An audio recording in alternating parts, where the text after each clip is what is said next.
Assalamualaikum warahmatullahi wabarakatuh. Anak-anakku yang dicintai oleh Allah Subhanahu wa taala, berjumpa kembali dengan saya Zainal Abidin dalam pembelajaran pendidikan agama Islam.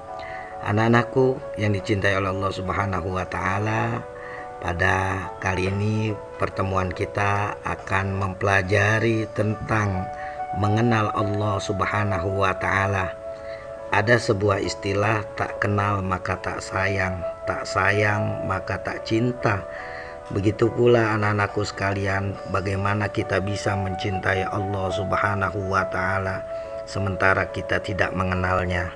Oleh karena itu, di saat ini kita akan mempelajari bagaimana cara mengenal Allah Subhanahu wa taala. Tentunya banyak sekali cara, diantaranya adalah dengan mengenal nama-nama Allah Subhanahu wa taala, dengan cara mengenal sifat-sifat Allah Subhanahu wa taala, dengan cara berikutnya mempelajari firman-firman Allah Subhanahu wa taala melalui kitab-kitab yang Allah turunkan kepada para rasulnya. Namun sebelum kita melangkah kepada pembelajaran materi saat ini, anak-anakku sekalian, kita akan berdoa terlebih dahulu dengan membaca Bismillahirrahmanirrahim. Rabbi zidni ilma warzuqni fahma. Amin ya rabbal alamin. Anak-anakku sekalian yang dimuliakan oleh Allah Subhanahu wa taala, kita akan pertama mempelajari mengenal Allah Subhanahu wa taala melalui nama-nama Allah Subhanahu wa taala. Baik anak-anakku sekalian, kita perhatikan di sini ada gambar. Lihat gambar apakah anak-anak itu? Iya, betul, itu adalah gambar orang-orang yang sedang menggotong jenazah. Tentunya orang yang digotong atau jenazah tersebut sudah meninggal dunia, dicabut nyawanya oleh Allah Subhanahu wa taala. Dan memberikan gambar atau memberikan pengertian dari gambar tersebut, anak-anakku, berarti Allah lah yang maha mematikan, Allah lah yang memberikan kehidupan, Allah yang juga memberikan kematian. Lihat lagi, perhatikan anak-anakku sekalian, gambar kedua ada planet-planet yang Allah Subhanahu wa taala ciptakan, dan Allah Subhanahu wa taala mengatur seluruh planet-planet tersebut berjalan melalui porosnya masing-masing secara beraturan, satu sama lain, tidak ada yang saling bertabrakan. Betapa luar biasa maha kuasanya Allah Subhanahu wa taala. Maka kaitannya dua gambar ini kita akan mempelajari nama-nama Allah Subhanahu wa taala, yaitu anak-anakku sekalian, nama-nama Allah Subhanahu wa taala yang dimaksud adalah nama-nama Allah yang sangat indah, disebut dengan Asmaul Husna. Maka nanti ketika kalian ditanya nama-nama Allah Subhanahu wa taala yang indah disebut apa? Iya, disebut dengan Asmaul Husna. Allah Subhanahu wa taala memiliki nama-nama yang indah berjumlah 99. Dengan kata lain, berarti Allah Subhanahu wa taala memiliki Asmaul Husna, memiliki nama-nama yang indah sejumlah 99, dan semuanya termaktub atau tertulis di dalam Al-Qur'anul Karim. Asmaul Husna menunjukkan kesempurnaan Allah Subhanahu wa taala dengan nama-nama yang ada pada Allah Subhanahu wa taala di 99 Asmaul Husna menunjukkan betapa maha sempurnanya Allah Subhanahu wa taala. Berikutnya anak-anakku sekalian, Dari 99 nama-nama Allah Subhanahu wa taala, kita tidak mempelajari hari ini secara keseluruhan, namun kita ambil 4 saja dari nama-nama Allah Subhanahu wa taala. Apa saja anak-anakku sekalian?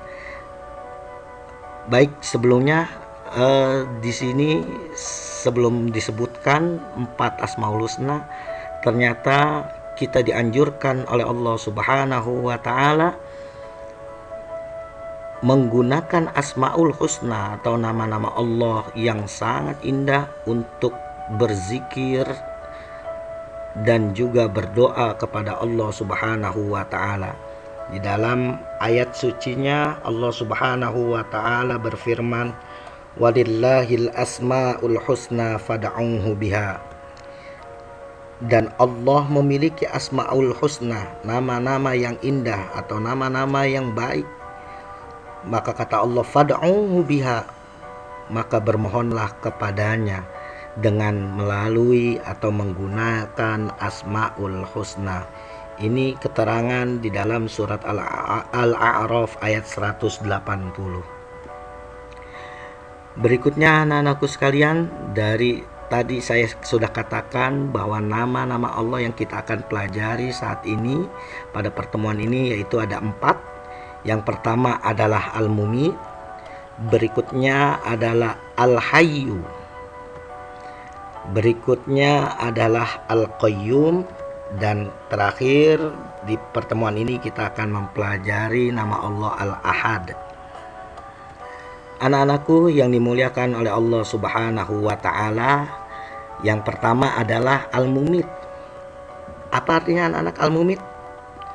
Allah Maha mematikan. Seperti tadi gambar yang di awal kalian lihat bahwasanya Allah Subhanahu wa taala adalah yang Maha mematikan.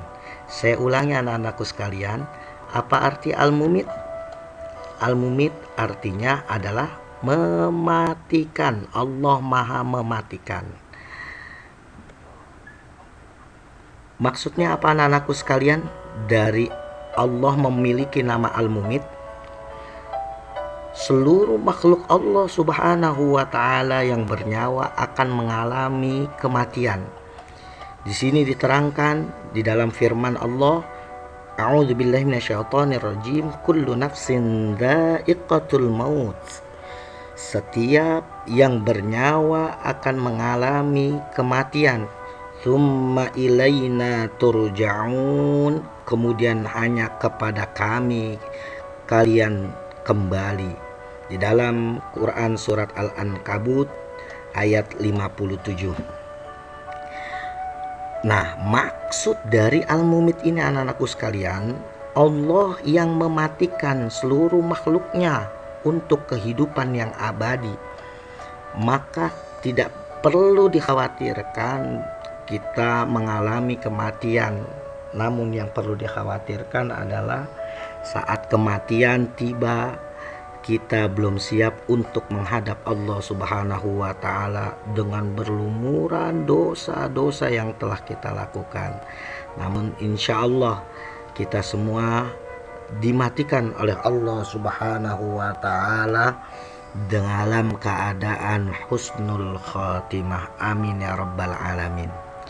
Anak-anakku yang dimuliakan oleh Allah Subhanahu wa taala, dari Al-Mumit ini, nama Allah Subhanahu wa taala, ada pengamalan yang bisa kita amalkan dalam kehidupan keseharian kita. Yang pertama adalah kalau Allah itu Al-Mumit, Maha mematikan, maka kita akan mengacu atau menyadari bahwa dunia itu tidak menjadi tujuan yang utama. Tujuan utama adalah akhirat. Walal akhiratu khairu wa abqa. Sungguh akhirat itu adalah lebih utama dan lebih kekal.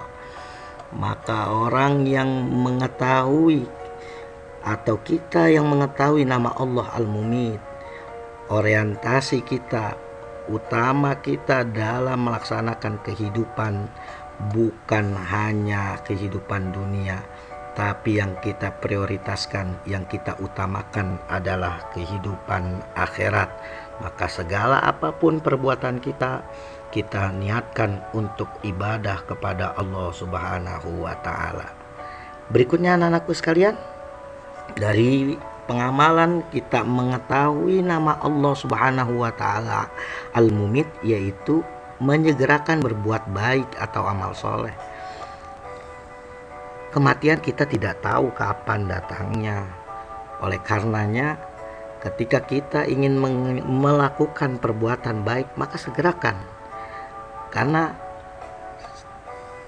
berapa detik atau beberapa menit atau beberapa jam atau beberapa hari ke depan, kita tidak tahu umur kita sampai atau tidak. Maka bersegeralah kita berbuat baik. Fastabiqul khairat, berlomba-lomba dalam kebaikan atau beramal soleh. Berikutnya anak-anakku sekalian, menghindari perbuatan maksiat. Ketika kita menyadari bahwa Allah lah yang maha mematikan, maka betapa meruginya kita saat Allah Subhanahu wa Ta'ala mencabut nyawa kita dalam keadaan maksiat. Maka kematian adalah misteri yang kita tidak pernah tahu kapan kematian itu datang. Oleh karenanya, menghindari perbuatan maksiat ini adalah dari pengamalan kita memahami nama Allah Subhanahu wa Ta'ala Al-Mumit. Berikutnya anak-anakku sekalian yang dimuliakan oleh Allah Subhanahu wa Ta'ala adalah Al-Hayyu. Nama Allah Subhanahu wa Ta'ala yang indah berikutnya adalah Al-Hayyu, artinya maha hidup. Allah Subhanahu wa Ta'ala maha hidup. Apa artinya Al-Hayyu anak-anakku sekalian? Iya, pintar. Nama Al-Hayyu artinya adalah Allah maha hidup. Anak-anakku sekalian yang dicintai oleh Allah Subhanahu wa Ta'ala, Al-Hayyu maksudnya di sini adalah tidak ada yang abadi kecuali Allah Subhanahu wa Ta'ala. Allah Subhanahu wa Ta'ala maha hidup dan kekal selama-lamanya. Seluruh makhluknya akan binasa kecuali Allah Subhanahu wa Ta'ala.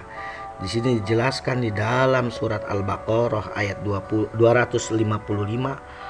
Allahu la ilaha illa huwal hayyul qayyum. Allah, tidak ada Tuhan selain Dia yang maha hidup, yang terus-menerus mengurus makhluknya. Anak-anakku yang dicintai oleh Allah Subhanahu wa Ta'ala, dari sini kita memahami bahwa Allah Subhanahu wa Ta'ala adalah maha hidup. Maka nanti di saat kiamat tiba, seluruh makhluk Allah Subhanahu wa Ta'ala akan binasa, dan hanya satu-satunya Allah Subhanahu wa Ta'ala yang maha hidup dan tidak pernah berakhir kehidupan Allah Subhanahu wa Ta'ala. Maka dari kita memahami atau mempelajari, mengetahui nama Allah Al-Hayyu, pengamalan yang dapat kita lakukan dalam keseharian adalah yang pertama, selalu bersyukur kepada Allah Subhanahu wa Ta'ala. Dengan Allah Subhanahu wa Ta'ala hidup selama-lamanya sampai saat ini dan terus menerus. Allah maha hidup, mengatur alam semesta ini, mengatur seluruh kehidupan manusia, seluruh kehidupan makhluknya. Allah urus semuanya. Maka kita selaku hambanya yang baik, maka pandai-pandailah kita bersyukur kepada Allah Subhanahu wa Ta'ala. Bagaimana caranya bersyukur? Maka yang berikutnya adalah mengisi kehidupan dengan hal-hal yang positif. Beribadah kepada Allah Subhanahu wa Ta'ala, lakukan hal-hal yang baik, berbakti kepada kedua orang tua kalian, menolong kepada sesama yang membutuhkan, atau banyak lagi contoh-contoh yang lain. Berikutnya anak-anakku sekalian yang dimuliakan oleh Allah Subhanahu wa taala, yaitu nama Allah Subhanahu wa taala yang ketiga adalah Al-Qayyum. Apa arti Al-Qayyum? Allah Maha berdiri atau mandiri. Apa anak-anakku sekalian? Saya ulangi, apa arti Al-Qayyum? Iya, pintar. Allah Maha berdiri atau mandiri. Maknanya apa anak-anakku sekalian? Di sini kita lihat keterangannya.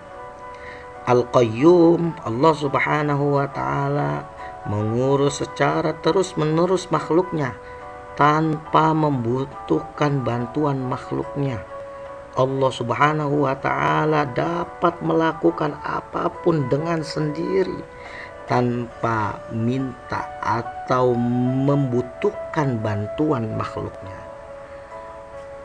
Anak-anakku yang dicintai oleh Allah Subhanahu wa taala, mungkin sekarang timbul pertanyaan pada diri kalian, kalau memang Allah Subhanahu wa taala tidak membutuhkan bantuan makhluknya, bagaimana dengan para malaikat yang memiliki tugas masing-masing seperti mencabut nyawa, memberikan rizki, menanyakan pertanyaan dalam kubur, mencatat amal perbuatan manusia dan lain sebagainya. Anak-anakku, semua itu adalah Allah Subhanahu wa taala hanya memberikan tugas, tidak membutuhkan bantuan. Seandainya tidak ada malaikat pun, seandainya tidak Allah berikan tugas kepada malaikat pun, Allah sangat-sangat mampu untuk melakukannya. Lantas untuk apa Allah memberikan tugas kepada para malaikat? Dalam rangka para malaikat beribadah kepada Allah Subhanahu wa taala. Seperti halnya kalian anak-anakku sekalian, ketika seorang guru memberikan tugas kepada kalian, apakah guru butuh tugas kalian? Tentu tidak. Guru tidak butuh tugas kalian. Kalian mau mengerjakan atau tidak, itu buat guru tidak menjadi masalah. Namun yang menjadi masalah adalah kalian.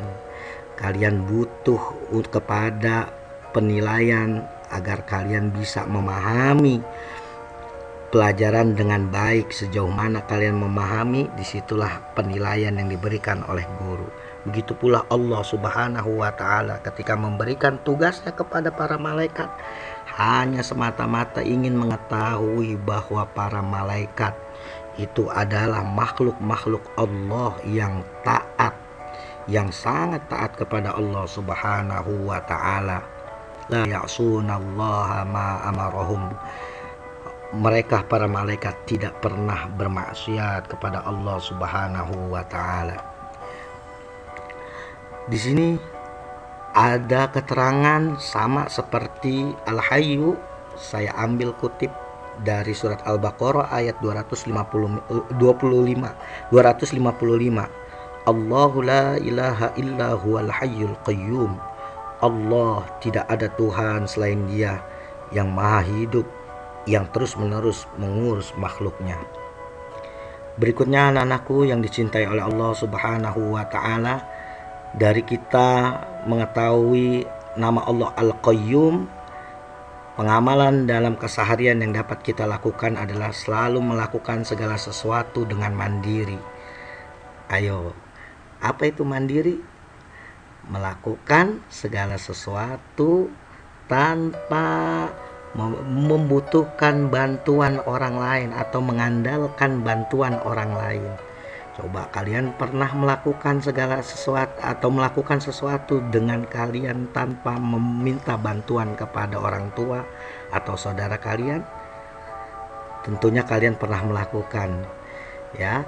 Dan itu adalah kalian semata-mata mengamalkan dari Asmaul Husna Al-Qayyum, yaitu Allah Maha berdiri sendiri atau mandiri.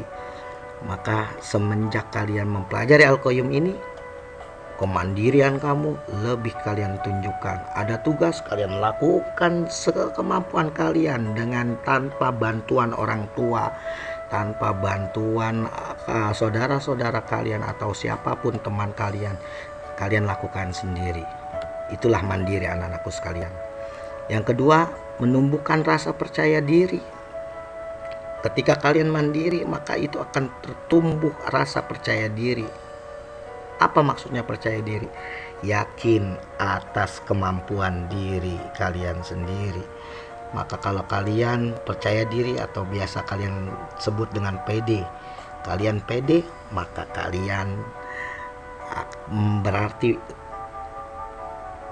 meyakini kemampuan kalian, merasakan bahwa kalian mampu untuk melakukan sesuatu. Ini ada yang dimaksud dengan percaya diri. Dalam pepatah Arab dikatakan al-i'timadu 'alan nafsi asasun najah.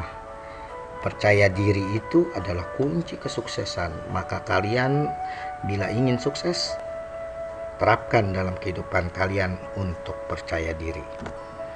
Berikutnya, anak-anakku yang dimuliakan oleh Allah Subhanahu wa taala, terakhir kita akan mempelajari Al-Ahad. Ini adalah salah satu Asmaul Husna Allah Subhanahu wa taala. Al-Ahad artinya apa? Allah Maha Esa. Apa artinya anak-anak? Iya, pintar, Allah Maha Esa. Berikutnya, apa yang dimaksud dengan Al-Ahad? Anak-anakku yang dicintai oleh Allah Subhanahu wa taala, Allah Subhanahu wa taala adalah Tuhan satu-satunya. Tidak ada Tuhan selain Allah Subhanahu wa taala, dan tidak ada yang menandingi Allah Subhanahu wa taala. Di dalam firman-Nya Allah Subhanahu wa taala, Qul huwallahu ahad. Katakanlah Muhammad, dialah Allah yang Maha Esa. Ini dalam surat Al-Ikhlas. Kalian sudah hafal ayat pertama. Maksudnya Allah itu Esa, anak-anak. Allah Esa, tunggal, satu dalam zat, tunggal dalam sifat dan perbuatannya. Maknanya zat Allah Subhanahu wa taala tidak ada yang menyamai. Begitu pula sifat Allah Subhanahu wa taala tidak ada yang menyamai. Begitu pula dengan perbuatannya. Allah Subhanahu wa taala tidak ada yang bisa menyamai. Walam yakul lahu kufuwan ahad. Tidak ada yang dapat menandingi Allah Subhanahu wa taala, apapun atau siapapun itu. Maka makna dari Al-Ahad ini dari Esa, zat, sifat, dan perbuatannya. Baik anak-anakku yang dicintai oleh Allah Subhanahu wa taala, saya rasa terakhir dalam Al-Ahad ini hampir sama untuk pengamalan dalam kesehariannya. Ketika kalian sudah mengetahui Al-Ahad, maka kalian terapkan dalam kehidupan sehari-hari dengan melakukan pekerjaan melalui karya kalian sendiri tanpa butuh bantuan orang lain. Menumbuhkan rasa percaya diri, dan ini harus ditanamkan dari kalian, umur kalian saat ini. Percaya diri itu penting karena tadi katakan al-i'timadu 'alan nafsi asasun najah. Percaya diri adalah kunci dari kesuksesan. Baik anak-anakku sekalian yang dicintai oleh Allah Subhanahu wa taala, sekian pertemuan kita atau pembahasan kita pada kali ini. Terima kasih atas perhatian dan kebersamaan kalian. Saya ucapkan wallahul muwaffiq ila aqwamit thoriq. Assalamualaikum warahmatullahi wabarakatuh.